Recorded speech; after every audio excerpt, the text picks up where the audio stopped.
Students, in previous lecture you learned about diffusion in gases. However, in this lecture we will focus about diffusion in liquids. So let's get started. Before defining diffusion in liquid, let's understand this example. In this example, dissolution of KMnO4 in water take place.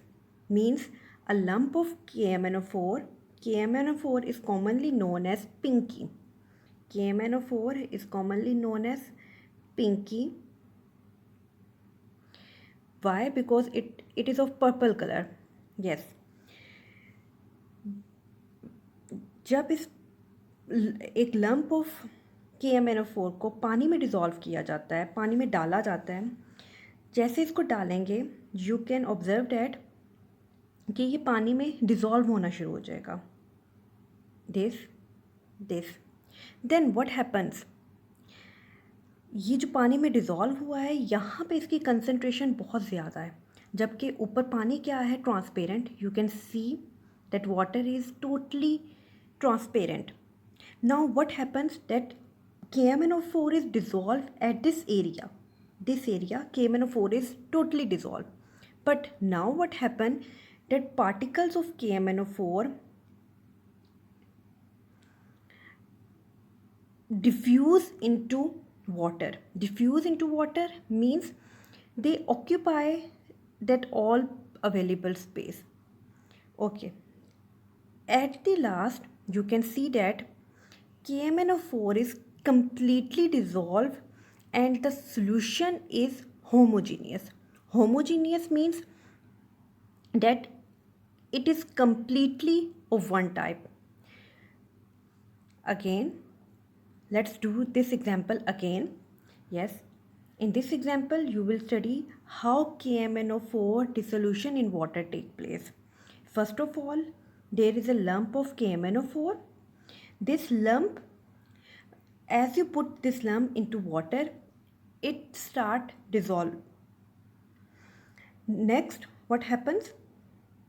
That here the concentration is very high. KMnO4 concentration is high at this area. उसके बाद क्या है, ये जितना भी ऊपर आपका water transparent है, इसमें भी ये पार्टिकल मूव कर जाएंगे और ये पानी टोटल क्या हो जाएगा, सोल्यूशन बन चुका है. KMnO4 इसमें कम्प्लीटली सॉल्युबल हो चुका है और सोल्यूशन किस तरह का है, होमोजीनियस यानी कि ऊपर से लेके नीचे तक बिल्कुल सेम टू सेम है.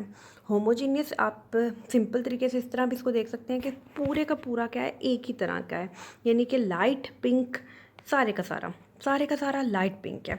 जबकि इसके अंदर आप देख सकते हो कि यहाँ पे कंसंट्रेशन ज़्यादा थी, यहाँ पे कंसंट्रेशन कम है.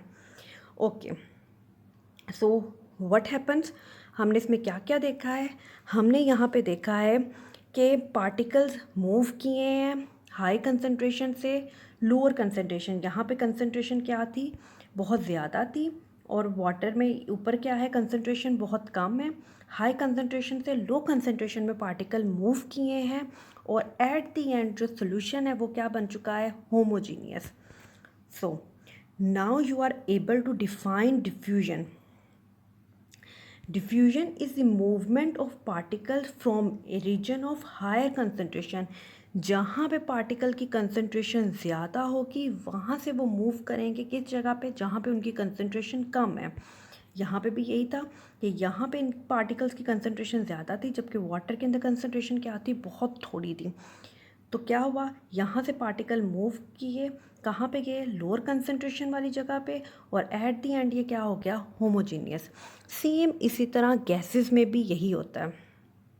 जब डिज़ोल्व किया जाता है, जब स्प्रे करते हैं आप, ठीक है, तो क्या है, जहाँ पे फ्रेगनेंस, जहाँ पे आप स्प्रे करते हैं वहाँ पे बहुत स्ट्रॉन्ग फ्रेगनेंस होती है, लेकिन आफ्टर सम टाइम पूरे का पूरा रूम क्या होता है, एक ही जैसा हो जाता है. मतलब सारे रूम में फ्रेगनेंस स्प्रेड कर जाती है, होमोजीनियस हो जाता है.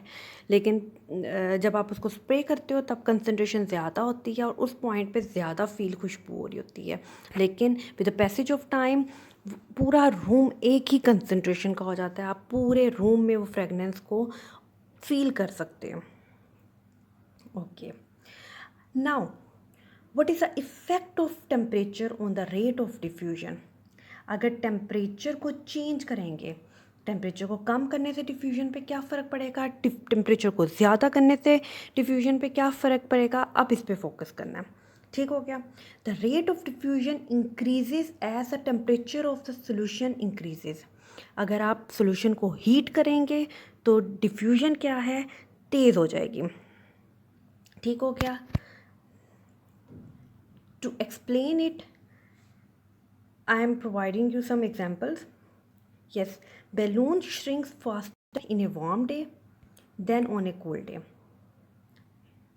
You have observed that balloons shrink faster in warm days, whereas in cold days, shrinking of balloon take place at low rate. A lump of sugar. Another example, a lump of sugar dissolves faster in hot water than in a cold water.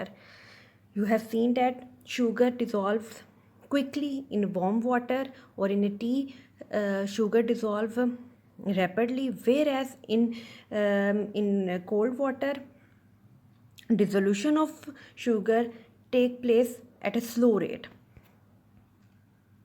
You can see here that there are two glasses. In one, green tea is added in cold water. You can see that color of the water is very light. However, in this glass, in another glass, it is filled with hot water, and on adding green tea, the color of the water is dark. It means that green tea dissolve quickly and its diffusion take place rapidly. Higher the temperature, faster the rate of diffusion. So this is the result, that the higher the temperature, faster the rate of diffusion. Now the next question arises, why? So what will be the answer? Take your time, pause the video. Yes, why at higher temperature rate of diffusion increases? Why? Yes, as we are studying about particle gain, so we studied kinetic particle theory, so you have to apply that concept in this area. Particle gain more energy as the temperature increases. Particles क्या करते हैं, ज़्यादा energy को gain करते हैं जब आप temperature ज़्यादा कर देते हो। फिर क्या होता है, पार्टिकल मूव फास्टर। इसके रिज़ल्ट में जब वो, ज़ाहिर बात है उनके पास एनर्जी, हमने पढ़ा था एनर्जी जब आती है वो कौन सी एनर्जी है, काइनेटिक एनर्जी होगी। पार्टिकल्स मूव करेंगे, मूव करने की उनमें ज़्यादा टेंडेंसी हो जाएगी। एज ए रिज़ल्ट डिफ्यूजन में भी तो यही चाहिए कि जितनी जल्दी मूव करेगा उतनी जल्दी एक जैसा कलर हो जाएगा। So particle move faster and this increase the rate of diffusion. ठीक हो गया। Let's do it again. क्या हुआ है, पार्टिकल्स ने गेन कर लिया एनर्जी। एनर्जी का गेन करने का मकसद क्या है कि उनमें काइनेटिक एनर्जी आ गई है। Kinetic energy, now the particles are able to move rapidly. So particles will move and as a result the rate of diffusion क्या था, the movement of particle from low concentration to higher concentration. So particle जल्दी move करेंगे lower concentration से higher concentration की तरफ। So that's all for today. Now this is our last topic of chapter 1, kinetic particle theory. So you are done with this, and now you have to give test